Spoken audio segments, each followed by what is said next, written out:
Selamat datang kembali di Wuxia Library. Kali ini kami mencoba mengulas tentang piawainya Ko Ping-ho membuat cerita pendekar yang mengalami gangguan kejiwaan. Pihak yang mengalami gangguan kejiwaan cenderung melakukan aksi kejahatan. Hal ini menjadi tema sentral sejumlah serial televisi produksi Hollywood. Pihak yang mengalami gangguan kejiwaan ada yang menjadi pembunuh berantai. Mereka umumnya punya trauma di masa lalu dan merasakan kesenangan ketika membunuh orang. Namun, bagaimana jika pihak yang mengalami gangguan kejiwaan adalah seseorang yang punya ilmu silat yang sangat tinggi? Ko Ping-ho pernah membuat cerita tentang pendekar seperti ini dalam salah satu cerita silatnya yang terkenal, Pendekar Sadis.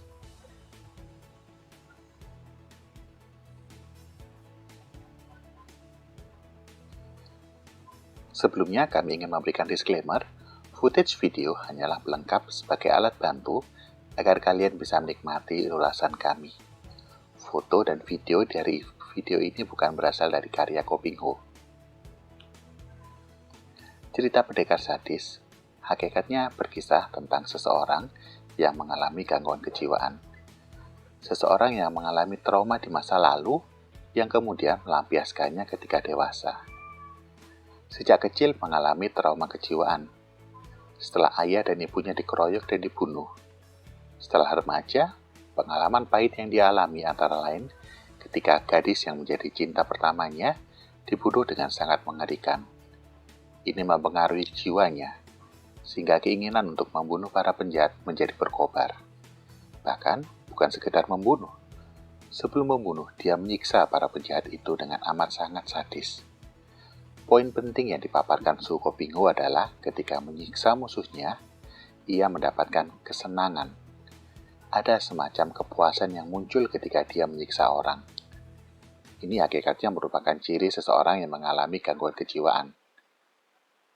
Konflik batin yang dialami beserta berbagai implikasi dari perbuatannya yang menyiksa orang, termasuk ketika dia salah sasaran dan menyiksa pihak yang sebenarnya tidak bersalah, diramu dengan sangat bagus dan apik oleh Ko Ping-ho.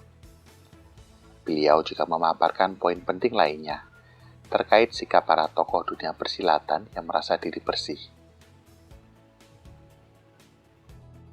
Mereka menghakimi Tianxin yang dianggap terlalu sadis dan melupakan fakta penting bahwa Tianxin telah mengalahkan para datuk golongan hitam yang berpengaruh dan berilmu tinggi, termasuk menyadarkan Lam Xin yang kemudian menjadi kekasihnya.